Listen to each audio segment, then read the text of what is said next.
really one of the leading people in putting together a really forward-thinking effort to include more young women in STEM. And you're in one of those first generations of leading women who are developing strategies in industry. Talk a little bit about it.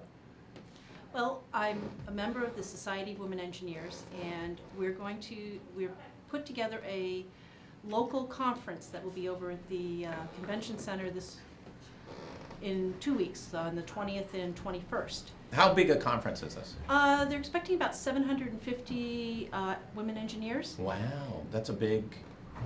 It's small. Our national ones are usually like 6 or 7, or I think they're up to 14,000 last time. And what did they, and any specialty in the engineering, or is it broad-based? It's very broad, which Okay. is one of the things that I really enjoy about being a member of the society, is that I get to meet women from all different disciplines in engineering and learn different things and share in that diversity.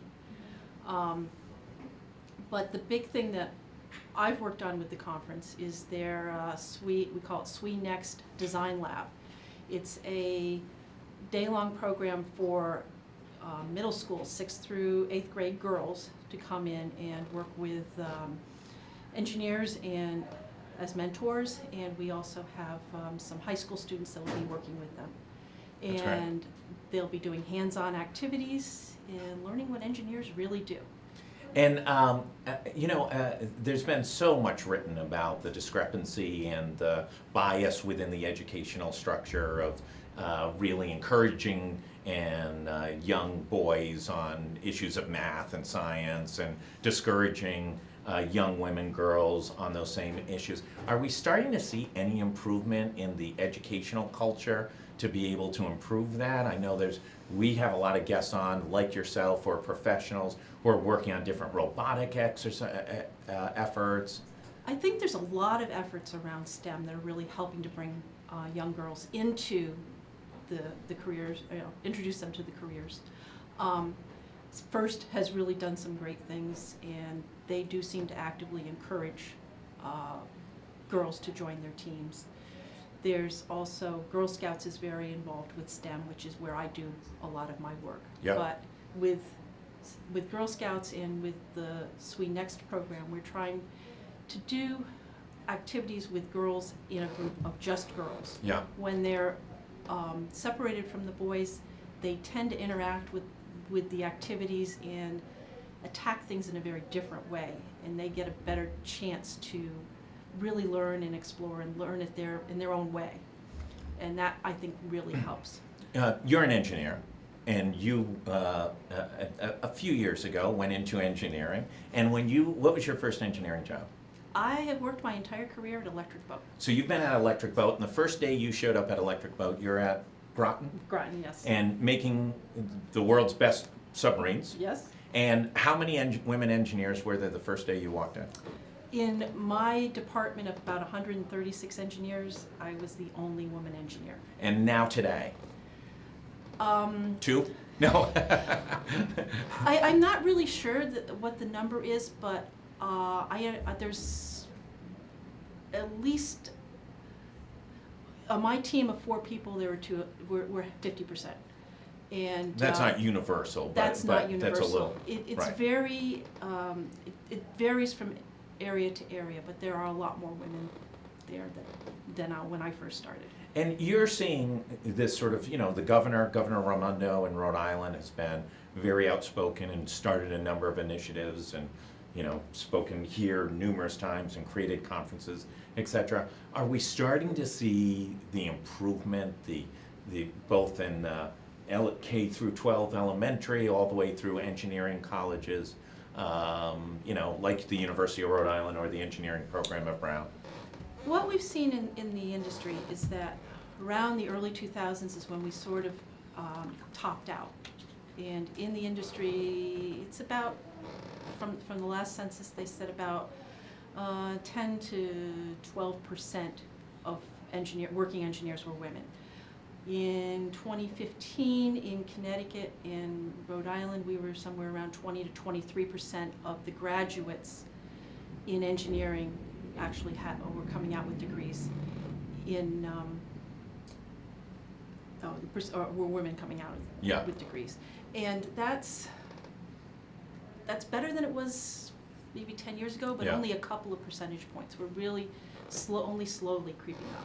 Do you think part of it is play? We just had a toy designer, and so much of the gaming, those sort of activities that are so driven to young boys, where they're so comfortable with technology, some aspect of technology, is that part of the issue? I think part of the issue is when girls hit that middle school age, they tend to get very self-conscious. Yeah. Where prior to that, they're as interested and as involved in STEM as the boys. But Yeah. when they get to that age, they start to get problems with their self-confidence, especially when it comes to competing or interacting with the boys. And then for boys, they're so clueless at that age that it Yes. doesn't have any effect on them anyway, both as a father and as a coach of that age group numerous times. They don't have a clue, so you couldn't Yeah. possibly affect them from the outside. Let's just wrap up with a little discussion about the conference. If you're watching and you're a mom or dad and you want to get your daughter involved, how do you do that? You can go to the SWE website and We're going to still have that sign on up. our site. Okay, tomorrow. and if you go there, registration for the Design Lab program is open through next Friday, the 20th, Great, and the program's on the 21st. great. And you can also sign up there as a parent or an educator, and we'll be doing a lot of fun, hands-on activities with both groups. We'll be trying to give the parents and the educators some help in how do you encourage and help students that want to go in this Will you direction. get the opportunity as a young woman to build, during the course of this, their own nuclear submarine? Sorry. No.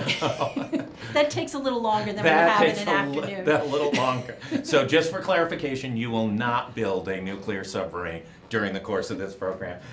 Is there any cost to this? It is $5 for the students, and they get a T-shirt and $5, goodies. that's $5, beyond yes. free. That's good. Um, And it's $7 for the parent educator program. Great. Really want to thank you for coming all the way up here, and congratulations on the great work. I do think, you look at the discrepancies between the number of engineers the United States is producing and some of our competing countries, and there's such an incredible demand to produce more engineers, to get smarter, to be able to develop more things. And in the long run, if we don't, we're going to be at a competitive disadvantage. So many smart folks are coming over to take advantage of our higher education opportunities and then returning back and producing great and brilliant things. And as we all know, this world is flat. You can play from anywhere. Yes, and that's one of the real reasons to encourage anybody to go into engineering right now, is that there's going to be a huge shortage in the coming years, especially as the older people retire, and as technology increases, we need more people to design it. So if you're not designing AI, you may be out because of AI and robotics. So, warning, we had Daryl West on, who is at Brookings, and had spent much of the last 2 years in China, and really rang the warning bell with us on live, Skyping in from DC, about what's going to transform in the next few years. I want to thank everybody. We're going to be right back in 1 minute.